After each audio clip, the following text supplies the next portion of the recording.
Today, we're going to pull back the curtain on the invisible web that brings pretty much everything you own right to your doorstep. We're talking about supply chains and how they have completely changed the game for modern business and, of course, for risk. All right, let's jump right in. But let's start with a big one, a really provocative question. Is a company actually responsible for the well-being of workers that aren't on its payroll? Just hold that thought, because the answer is at the absolute core of everything we're about to talk about. So here's our plan for this explainer. We're going to start by looking beyond a company's own four walls. Then we'll get into the huge bet that is outsourcing. We'll explore how the whole idea of competition has changed, see how risks can create a ripple effect, and we'll wrap up with maybe the most important lesson here, the weakest link. Okay, first things first. We need to get one thing straight about how the world works today. No business is an island. Seriously, if you really want to understand a modern company, you have to look way outside of its own headquarters. The reality is, companies are now part of this huge, sprawling global ecosystem.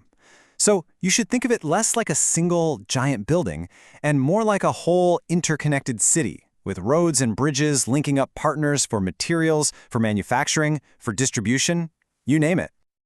So what makes these networks so incredibly complex? Well, it's not just one thing. You've got companies sourcing parts from all over the world, and they're dealing with suppliers who have their own suppliers. It creates this deep, multi-layered web that's almost impossible to see all at once. Then you try to connect all of that with digital systems across a whole mess of different international laws.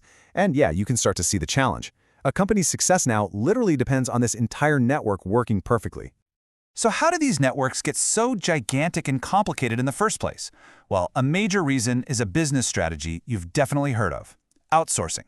It's basically the art of getting ahead by letting go of control. So what is it exactly? To put it simply, outsourcing is when you pay another company to do something you used to do yourself.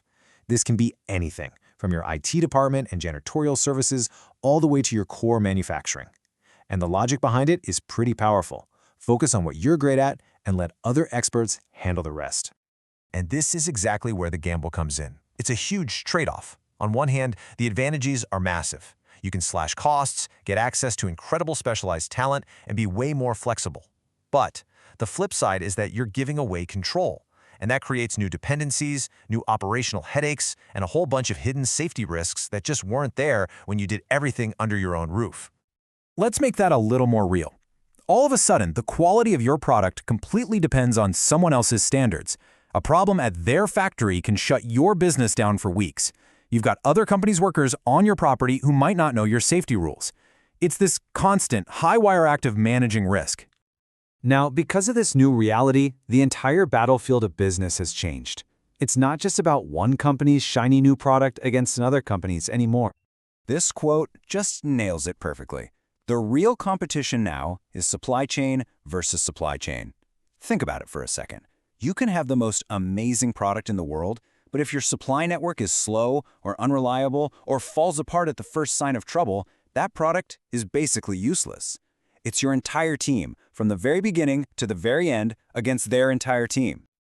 So what's pushing this new kind of competition? Well, a few big things. Number one is us, the customers. We want things cheap, we want them fast, and we want to know where they came from. Then there's the whole just-in-time way of doing business, where parts have to show up exactly when they're needed. And on top of all that, the whole system has to be tough enough to handle major shocks, whether that's a global pandemic or, a single boat getting stuck in a canal. But it's so important to remember that these networks aren't just lines on a map or data in a spreadsheet. They're made up of people. And that brings us to the most critical part of this story, the ripple effect of risk, and what it all means for the health and safety of the human beings in these chains. And this takes us right back to that question we started with. When a company outsources work, its responsibility for people's safety doesn't just disappear. That duty of care, it travels. It flows down the chain, to the employees of contractors and even to their contractors' contractors. It goes deep. The big challenge, as this chart kind of shows, is just how wildly inconsistent things can be. You could have a huge, famous company with award-winning safety practices at their main campus, but a supplier, maybe 3 or 4 steps down the chain, making one tiny component for their product, they could have dangerously bad safety standards. To us, it's one product, but behind the scenes, it's a patchwork of totally different rules. And that inconsistency creates some very real and often totally hidden dangers. We're talking about people deep in the supply chain, working in unsafe buildings or with dangerous chemicals without the right protection.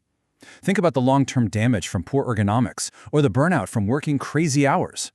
These are the kinds of risks the big brand at the top might never even see. But more and more, they're being held responsible for them anyway. And these risks don't always stay neatly contained in one place. They can spill over. When a contractor with lower safety standards is working on site at your company, for example, their actions can put your employees in danger too. As you can see here, if they're using hazardous materials, well, everyone is breathing that same air.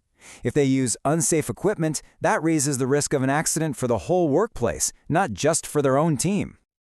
Okay, so all of this brings us to our final and maybe most powerful point.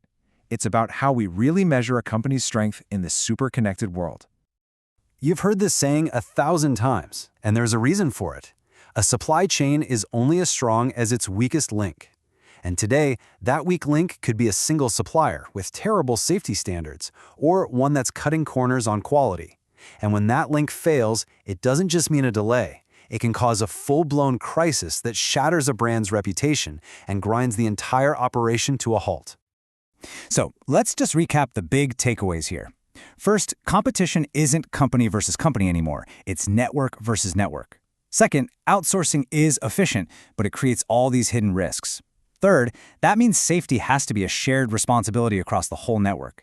And last but not least, always remember, one bad link can snap the entire chain. So I'll leave you with this final thought. Everything you use, from the coffee you had this morning to the phone you're probably holding right now, is built on one of these long, invisible chains. So the next time you look at one of those products, think about the network that made it possible. And ask yourself, how strong is that chain really? And who's looking out for the people all along the way?